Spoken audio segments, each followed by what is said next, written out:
10 ከቁጥር 1 ያለውን አንዱ ወጣና አንብብልኝ። ካልሆነ ከዚህ አንብብ። 10 ከቁጥር 1 ላይ ያለውን በኋለኛውም ዝናብ ጊዜ ከእግዚአብሔር ዘንድ ዝናቡን ለምኑ። እግዚአብሔር መብረቅ ያደርጋል። እርሱም የበልግ ዝናብ ለእያንዳንዱ በሜዳ ውስጥ ሳርን ይሰጣል። ትራፍም ከንቱነትን ታደርገዋልና ይሄን አንብብልኝ ከአንድ ጀምሮ እንድሰጣችሁ የበልግን ዝናብ እንድሰጣችሁ እግዚአብሔርን ጠይቁ። ማዕበሉ ደመና በእግዚአብሔር ነው። ማዕበልና ደመና የሚደረግ በማን ኃይል ነው? በእግዚአብሔር ኃይል ነው። እርሱ ለሰዎች በቂ ዝናብን ለእያንዳንዱም የምድርን ተክል ይሰጣል። ትራፍም አሳሳች ነገር ይናገራል። ሟርተኞች የሐሰት ራእይ ያያሉ። የውሸት ህልም ይናገራሉ። ከንቱ መጽናናት ይሰጣሉ። ስለዚህ ህዝቡ እንደ በጎች ተቅበዘበዙ። እረኛ በማጣትም ተጨነቁ። ቁጣዬ በእረኞች ላይ ነድቷል። መሪዎችን ይቀጣሉ። ፈረስ ያደርገዋል። ገዢው ሊወጣ ጌታ ኢየሱስ ይባል። እንግዲህ በእኛ ዘመን አሁን በእግዚአብሔር ቃል ታመን ይላል ቃል ርዕስ። በእግዚአብሔር ቃል ግን ታመን። በእስራኤል መካከል እግዚአብሔር ነቢይ ዘካርያስን አንስቶ ለመናገር እግዚአብሔር ፈለገው ለምንድን ነው? ህዝቡ በጠንቋይ በሟርተኛ በአስማተኛ ሀሳብ ምን ሆኗል? ተቅበዝብዟል። አቋም አጥቷል። መረጋጋት አጥቷል። ሰላም አጥቷል። ምን ሆኗል? ተቅበዝብዟል። በምን? በሟርተኞች በሞረገናጮች ምን ሆኗል? ተቅበዝብዟል። ስለዚህ ይዋሻሉ። በህልም በራእይ በሐሰት ራእይ በሐሰት ህልም ህዝብን ምን ያደርጋል? ያቅበዘብዛል። ስለዚህ በእኛው ዘመንም ሰዎች እግዚአብሔርን ለመነ። እግዚአብሔርን ታላቅን ዝናብ የሚያመጣው መብረቅን አዘዘ ይላል። መጀመሪያ ላይ ይሻፈብልኝ የበልግ ዝናብ እንዲሰጣችሁ እግዚአብሔር ብራሉ ጠይቁ። ማዕበሉን ደመና የሚያደርግ እግዚአብሔር ነው። ማዕበሉን ደመና የሚያደርግ ማን ነው? እግዚአብሔር ነው። አሁን ከወደ ዝናብ እንድመጣ ሳይንስ እንደዚህ ይላል። ዳመና ከምድር ዝናብ ተቀብሎ ለሰማይ ያቀርባል። ሰማይ የተጠናቀመ ዳመና ወደ ምድር ይወርዳል። ይሄ ሳይንስ ምን ይላል? በዳመና አማካኝነት ከምድር ባሮት ጭስ የሚወጣው ተቀረ ተጠናቅሞ ወደ ዝናብ ይቀየራል። ይሄ ማነሳ የሳይንስ ነው። መጽሐፍ ደግሞ ምን ይላል? ዳመና ዝናብን መብረቅን ለምድር የሚሰጠው አለና ይላል። የምድር ቡቃዮች ከዚህ የተነሳ ይበቅላሉ፣ ሳሮችን ይበቅላሉ፣ ዛፎችን ይበቅላሉ ይላል። አሜን አይደለም? ዝናብ በማን እጅ ነው?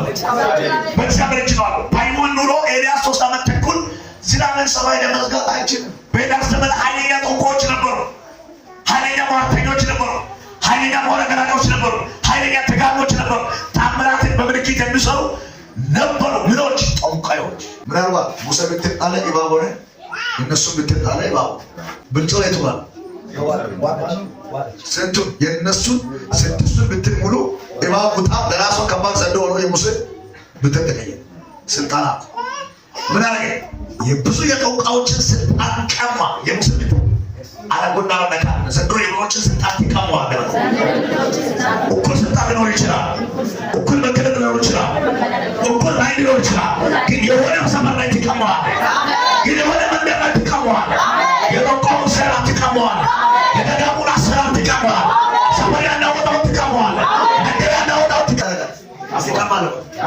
ሰፈር ተደብቀው መንገድ ላይ ተደብቀው ውሸት ሟርተኞች የደጋሞችን አሰራር ቀማዋል። ስለዚህ እግዚአብሔር ሙሴን ከሲና ምድረ በዳ ሲመልስ ባለስልጣናት መመለስ።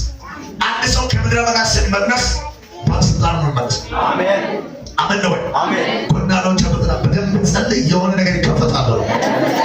በደንብ ጸልይ፣ የሆነ ነገር ይሰራል። የሆነ ነገር ትገዛለህ። በደንብ ጸልይ፣ የሆነ ነገር ባላ ታደርጋለህ። በደንብ ጸልይ፣ የሆነ ከእግር በታች አስገዛለህ። ይሰነጥቅልሃል። በደንብ ጸልይ፣ በር ይከፈትልሃል። በደንብ ይለቀቃል። አንድ ሰው በደንብ የሚበረከት ሰው ነው። ቀንና ማታ የስውር መገለጥ ነው። በደንብ የሚጸልይ ሰው ነው። ያልተቀባጠረ ራዲዮችን ነው። ከባድ ጸሎት ውስጥ ከባድ ኃይል ተብሎ የመክፈት ይላል። እንደ ግድግዳ የከበደባችሁ ነገር ይሰነጥቃል። እንደ ታላቅ የሆነው ነገር ይሰነጥቃል። ምልክት እንደሆናላችሁ ጴጥሮስ ዮሐንስ በእስር ታስሮ እያለ በአራት ወታደሮች ተጠብቆ ያለ የቸርች ሰዎች አጥብቆ ይጸልዩ ነበር ይላል። ከዛ በኋላ እግዚአብሔር መልአክ በሩን ሰብሮ ገቡ።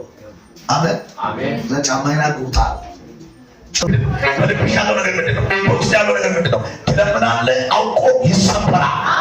የቤት ጉዳይ፣ የትዳር ጉዳይ፣ የኑሮ ጉዳይ፣ የንግድ ጉዳይ፣ የሰፈር ጉዳይ፣ የመንደር ጉዳይ የከበደባችሁ ነገር ይሰነጠቃል። አሜን። የከበደባችሁ ነገር ይሽበታል። አሜን። ለእናንተ ያወቅኩ ለነም ይሆናል። አሜን። ለእናንተ የተነበልኩ ለነም ይሆናል። የቃሉ ጉልበት በቤታችሁ ውስጥ ይግባ። ቃሉ ጉልበት በአገልግሎታችሁ ውስጥ ይግባ። የቃሉ ጉልበት በሕይወታችሁ ላይ ይግባ።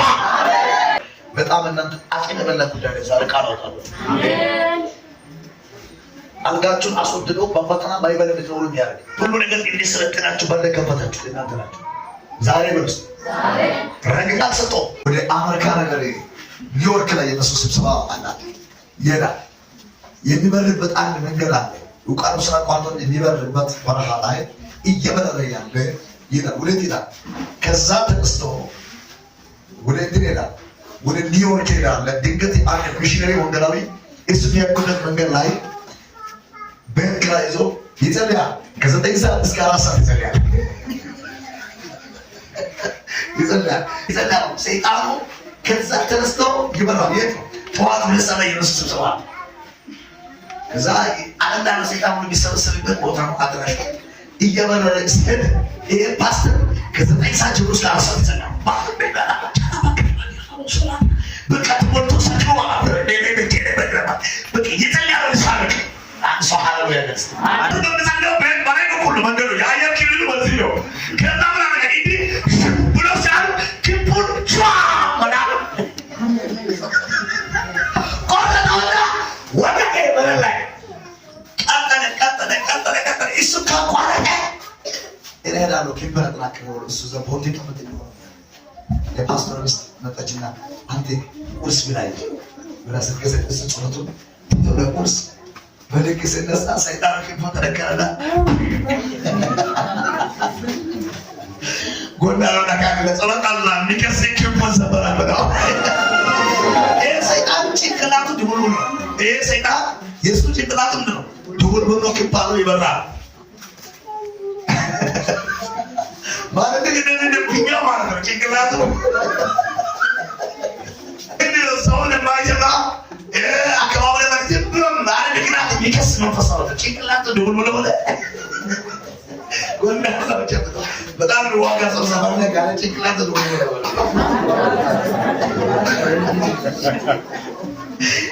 ድቡል በሰይጣን ከቦ ተመጣጣቆ ይዳረ ወደ ኒውዮርክ ዲኖ በራ ሄዶ ሲገባ የሰይጣን አለቃው በላይ በኩል እንደዚህ ሆነ ቁጭ ብሏል።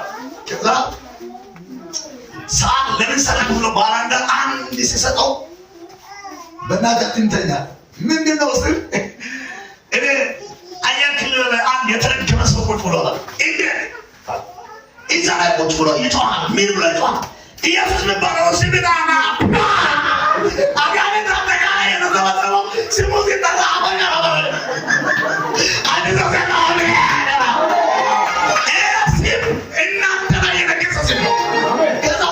ልጅቷ ሞታለች አታክም መምህሩን ለወላጅ አባቷ ብሎ አረቱት መርዶን አትፍራ ብቻ ምን ሰምቶ አለው ጌታ